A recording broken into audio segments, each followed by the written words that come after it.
안녕하세요. 시사건건 볼수영입니다. 자, 이번에 다룰 이야기는 100분 토론 보다가 암 걸리는 줄 알았다 입니다. 와, 정말 이 100분 토론이 이렇게 암 걸리는 프로그램인지 몰랐습니다. 속 터져서 죽는 줄 알았어요. 그래서 끝까지 못 봤습니다. 속이 너무 터져서 끝까지 못 봤어요. 정말 참고 끝까지 보려고 했습니다만 완주하진 못했네요. 끝부분에 그냥 꺼버렸어요. 자, 어떤 얘기들이 오고 갔는지 못 보신 분들을 위해서 간단하게 정리를 해드릴게요. 자, 재난 기본소득. 자, 이 부분에 대한 토론이 열렸습니다. MBC에서 이재명 경기도지사 그리고 최백은 교수, 그리고 반대 측에는 신세돈 숙명여대 교수, 그리고 이해운 의원, 뭐 이렇게 4명의 패널이 이 재난 기본소득에 대해서 이야기를 나눴는데요. 정말 이 미통당은 어떻게 이런 인재를 또 영입을 했는지 참 정말 이 안목이 탁월하다.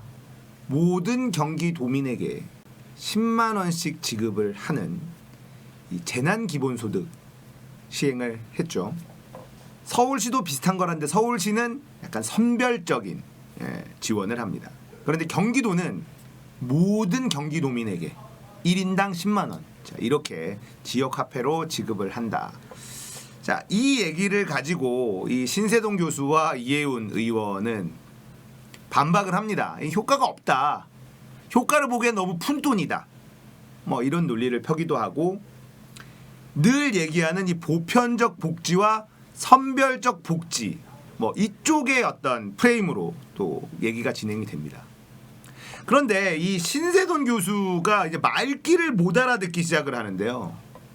자, 어떤 식으로 이야기를 하냐면, 자, 지역화폐라고 하는 것이 그 지역에서만 쓸 수 있는 것이고 백화점, 대형마트 뭐 이런 곳에서는 쓸 수가 없고 소상공인, 자영업자들에게만 쓸 수 있는 지역화폐다.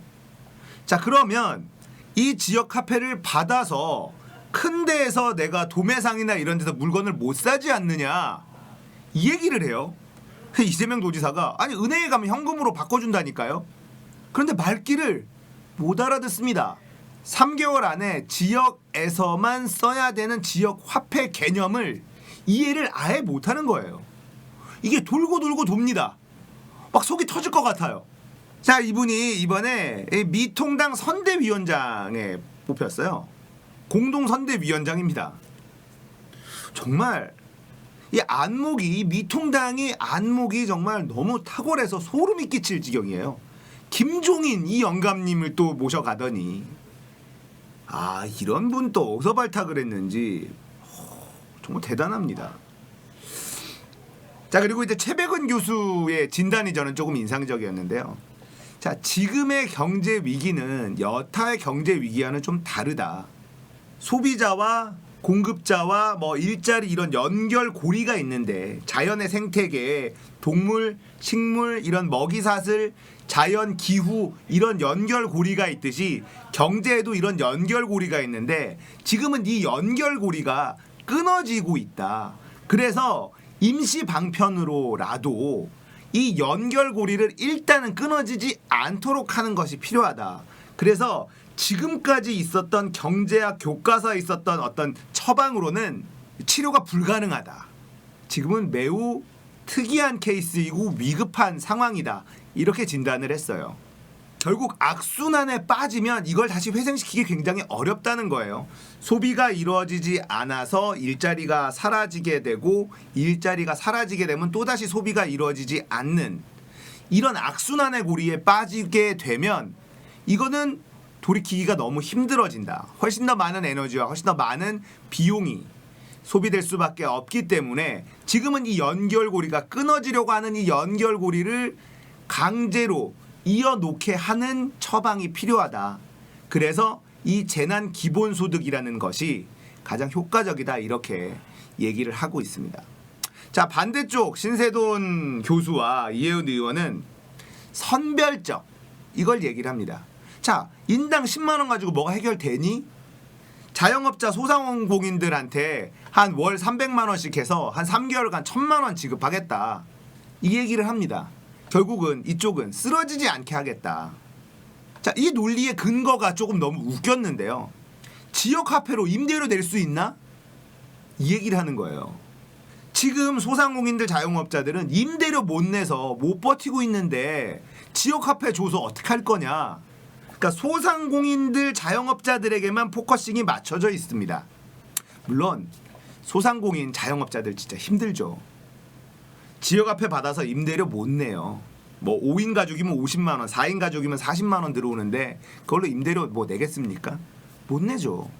자, 그렇게 임대료를 지원하는 것보다 이재명 경기도지사가 이야기하는 것은 전체 도민들이 써야만 되는 지역 화폐로 그 지역에 돈이 좀 돌게끔 만드는 것이 훨씬 더 합리적이다라고 판단했다.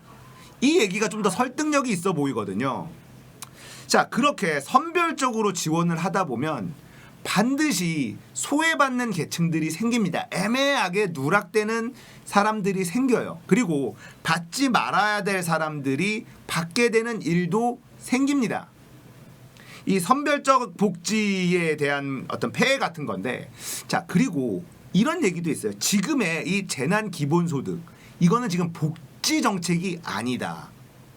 이건 경제 정책으로 봐야 된다.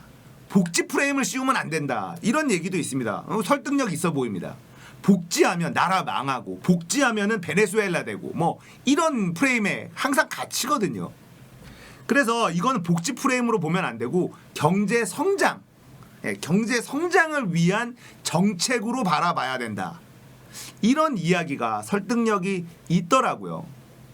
복지로 가면 너무 억지를 쓰는 사람들의 반대 논리가 심하기 때문에 그냥 우리 경제 성장 정책으로 이야기하자. 그 프레임을 좀 벗어나고 싶은 이런 노력도 있다. 설득력이 있어 보였습니다. 이 이해운과 신세돈 정말 답답해서 죽을 것 같았는데 이분들의 논리 똑같습니다. 언제나 선별적, 보편적이라고 하면 나라 망하고 베네수엘라 된다는 얘기만 반복하는 거예요. 이게 언제적 이야기랑 똑같냐면요, 바로 오세훈 서울시장의 무상급식 반대와 똑같습니다. 이때 나왔던 논리가 뭡니까? 이건희 손자한테도 공짜로 밥을 먹일 거냐, 이 얘기였어요. 자, 저는 이 무상급식이라는 말 자체가 굉장히 폭력적이다라고 생각하는 사람입니다. 왜 무상이죠? 우리는 세금을 내는데 의무급식이라고 표현해야 된다고 생각합니다. 의무교육에는 의무급식이죠.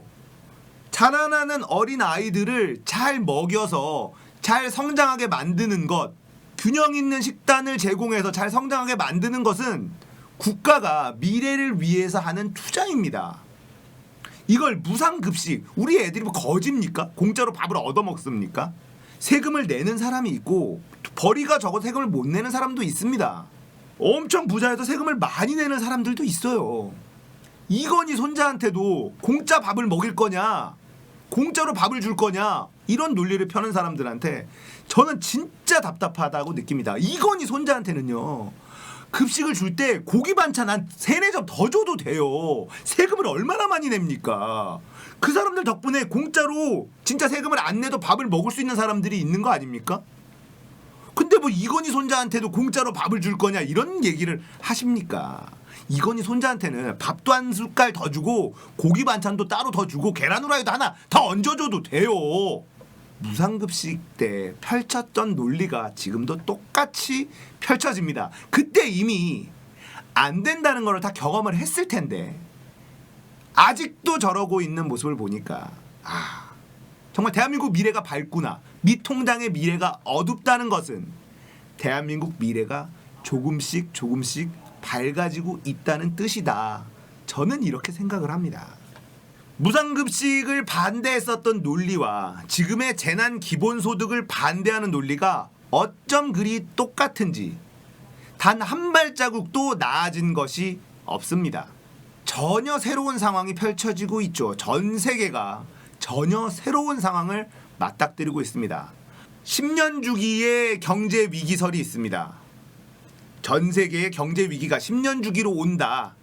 자, 이런 이야기가 있는데 오긴 왔어요. 딱 10년은 아니지만 근데 예상하지 못한 상황으로 온 거예요. 뭐 금융 위기가 온 것도 아니고 부동산이 갑자기 폭락을 해서 온 것도 아니에요. 외환 위기가 온 것도 아닙니다. 그냥 병이 창궐했어요. 전 세계에. 이것 때문에 그냥 난리가 난 겁니다. 사람들이 바깥에 나가질 않아요. 소비가 위축될 수밖에 없고 소비가 안 되면 장사가 안 되죠. 그러면 아르바이트생들, 직원들 잘릴 수밖에 없죠. 그러면은 그 사람들의 소득이 사라지니까 또 소비가 안 되고 그러면 또 일자리가 사라지고 자, 이 악순환에 빠져들기 직전이라는 진단인 것이죠. 그래서 일단은 강제로 돈을 좀 쓰게 하자. 이게 재난 기본소득의 기본 골자예요. 강제로 3개월 안에 돈을 무조건 쓰게 하자. 3개월이 지나면 소멸되는 지역 화폐를 지급을 하겠다는 거 아닙니까? 어떻게든 이게 조금이라도 돌게 만들어서 1조 3천억 원인가요? 1조 5천억 원 정도 된다고 하는데 이 돈이 경기도 내에 어쨌든 강제로 3개월 동안 돌게 만들겠다는 건데 이거를 신세돈이라는 대학 교수님이 이해를 못하셔. 고구마를 막 먹은 것 같아. 죽는 줄 알았어요. 그리고 이혜훈이라는 분이 이분 환생경제의 박근혜 역할을 하셨던 분 아닙니까? 이분이 말이죠. 미통당의 대표적인 경제통이랍니다. 정말 미통당의 이 화려한 인재풀 부럽습니다. 이런 분이 나와서 이해를 못하고 답답한 소리를 계속 늘어놓는데 정말 죄송한데 끝까지 보지 못했습니다. 어제 100분 토론 요약짤이 지금 인터넷에서 돌고 있습니다. 보여드릴게요. 바로 이 최백은 교수의 한숨 쉬는 저. 아휴 참. 요 한 장면으로 어제 100분 토론은 다 보신 거나 마찬가지다. 정말 속 터지더라고요. 이재명 도지사는 그 답답한 분들의 이야기를 끝까지 경청하는 자세가 내가 알던 이런 싸움딱 이재명과는 달라졌구나. 이런 거를 좀 느낄 수 있었습니다. 성남시장과 경기도지사를 하고 그 과정에서 또 많은 고초를 겪지 않았습니까? 그러면서 내가 알던 이재명과 많이 달라졌다라는 걸 좀 느꼈어요. 와 진짜 저걸 어떻게 참지? 최백은 교수의 저 표정 보시죠. 최백은 교수님은 못 참았거든요. 이재명 도지사는 끝까지 표정 안 바뀌고 얘기를 끝까지 듣더라고요. 와 정말 대단했습니다. 일따봉 드립니다 지사님. 자 지금 상황을 어떻게든 타개하려고 이런저런 고민을 하고 있죠. 하지만 이 미통당이 왜 국민들의 지지를 받지 못하는지 여실히 느낄 수 있었던 100분 토론이었습니다. 자 경제 정책 같은 경우는 사실 싸움이 돼요. 어떤 게 더 좋은지 딱 정답이 나오는 건 아닌 영역이기 때문에 그렇습니다. 그런데 미통당의 이 경제 브레인이라는 사람들이 내놓는 정책은 이미 다 한물 갔어. 끝난 논란의 여지가 없는 걸 여전히 들고 나와서 이 얘기를 합니다. 그러니 미통당에게 기대를 하기가 어렵겠죠. 경제적으로는 경제 정책적으로는 그래도 보수가 좀 나아 뭐 이런 영역이 있어야 되는데 그것조차도 없다라는 것이 100분 토론을 통해서 여실히 드러나고 말았습니다. 자, 못 보신 분들을 위해서 정리를 해드렸는데 궁금하신 분들은 뭐 유튜브에도 다 있으니까 보십시오. 그런데 웬만하면 인내심이 있는 분이 아니면 아마 끝까지 보지 못할 것이다. 이렇게 말씀드릴 수 있을 것 같습니다. 끝까지 보신 분들은 정말 성공하실 거예요. 인내심 대단하다. 자, 오늘 이야기 여기까지입니다. 공감되셨다면 구독, 좋아요, 알람 설정 부탁드릴게요. 감사합니다.